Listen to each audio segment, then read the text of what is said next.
নমস্কার বন্ধুরা, চলে এসেছি দারুণ একটা হেলদি বাচ্চাদের জন্য সর্দি কাশিতে কী করে ভালো থাকবে, খুব তাড়াতাড়ি সুস্থ হবে ঘরে। হ্যাঁ, তোমরা তার জন্য নিয়ে এসেছি আমলকি। এই আমলকিগুলো সুন্দর করে আমি সিদ্ধ করে নেবো জল ছাড়াই। তোমরা আমার সঙ্গে থাকো। লবণ দিয়ে দিলাম অল্প, দিয়ে আমি এই আমলকিগুলো সিদ্ধ করে নেব, সমস্ত আমলকি।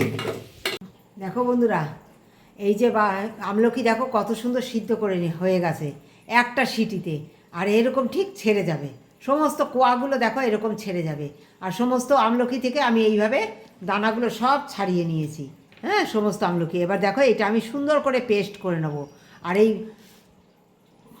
আমি এর মধ্যে তাল মিশ্রি নিয়েছি, যেহেতু আমি বলেছি একদম হেলদি বাচ্চাদের জন্য একটা চটপটি টফি। হ্যাঁ, আমলকির চটপটি টফি করব। তার জন্য দেখো এই যে লবঙ্গ নিয়েছি, কালো লবণ নিয়েছি, নিয়েছি তাল মিশ্রি নিয়েছি, আদা দেখো আমি গ্রেট করে সুন্দর শুকিয়ে নিয়েছি, আর নিয়েছি গোলমরিচ গুঁড়ো, আর নিয়েছি একটু অল্প আখের গুড়, নিয়েছি জোয়ান, নিয়েছি একটু দারুচিনি, আর নিয়েছি একটু কাজু বাদাম। যেহেতু বাচ্চাদের জন্য তো, তাই এমটি ভিতরে এটা কুচো করে একটু বাদাম দিয়ে দেবো। আর বাচ্চারা খেতে খুব ভালোবাসবে, বারবার চাইবে খেতে। এইভাবে যদি আমরা করি না, বাচ্চারা একটা লজেন খেলে বারবার চাইবে এই টফিটা খেতে। তাই আমি একটু ভিতরে এই সমস্ত কিছু দিয়ে এটাকে সুস্বাদুপূর্ণ করব। কারণ কাজু তো বাচ্চাদের জন্য খাওয়া ভালো, তাই আমি কাজু বাদামটা দিয়ে ভিতরে করবো তৈরি। দেখো, এখন আমি গুড়টাকে সুন্দর করে কেটে নেব, আর এইটা আগে মিক্সচারে পেস্ট করে নেব। আমি এই লবঙ্গটা না এর মধ্যেই পেস্ট করে নেব, মিক্সচারের মধ্যে দিয়ে একবারে পেস্ট করব, লবঙ্গ তাল মিশ্রি। আর দেখো, আমি কিন্তু তোমাদের বলতে ভুলে গেছি, আমার একটু অল্প কর্নফ্লাওয়ারও লাগবে।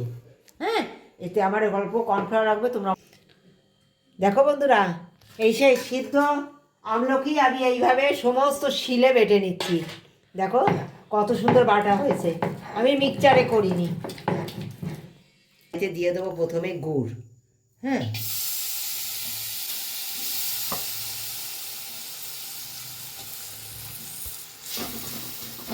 গুড়টা দিয়ে খানিকটা আমলকি দিয়ে দেবো।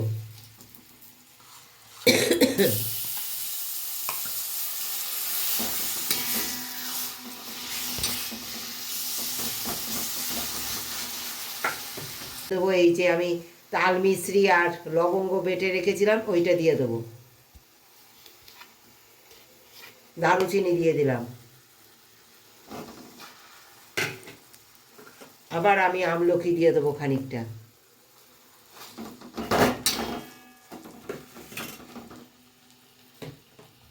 দিয়ে দিচ্ছি দেখো পরিমাণ মতো এই যে গোলমরিচ গুঁড়ো, এই ছড়িয়ে দিয়ে দেবো।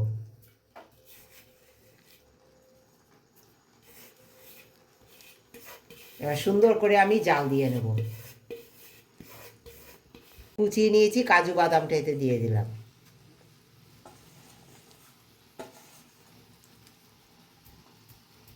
80% আমার তৈরি হয়ে গেছে আমলকির এই চটপটির গুল্লির রেসিপি।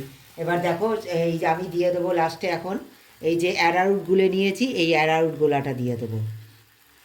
তারপরে এবার আবার জাল দিয়ে নেবো।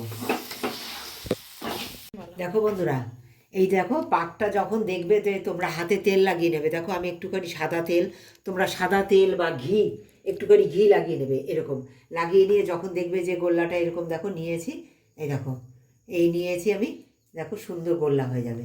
এই দেখো সুন্দর পাকটা, দেখো এরকম পাকটা যখন দেখবে যে গোল্লা হয়ে যাচ্ছে, এরকম গোল গোল করে সুন্দর বানিয়ে রেখে দেবে। হ্যাঁ, এই যে এই যে চিনি গুঁড়ো করে নিয়েছি, আর এই গোল গোল করে সুন্দর দিয়ে দেবো আমি। এই চিনির উপরেই সুন্দর বসিয়ে দেবো প্রত্যেকটা গোলা। দেখো বন্ধুরা, তৈরি হয়ে গেছে আমার সুন্দর আমলকির চটপটি গুল্লি। কেমন লাগলো আমার এই রেসিপি? যদি ভালো লাগে তোমরা অবশ্যই ট্রাই করো, আর পাশে থেকে প্রতিদিনের বন্ধু হয়ে লাইক শেয়ার এবং সাবস্ক্রাইব করো। দেখো বন্ধুরা, আমি তৈরি করার পরে উপর দিয়ে একটা একটা করে সুন্দর চাল মগজ দিয়ে দিয়েছি, যাতে বাচ্চারা একবার খেলে বারবার চায়।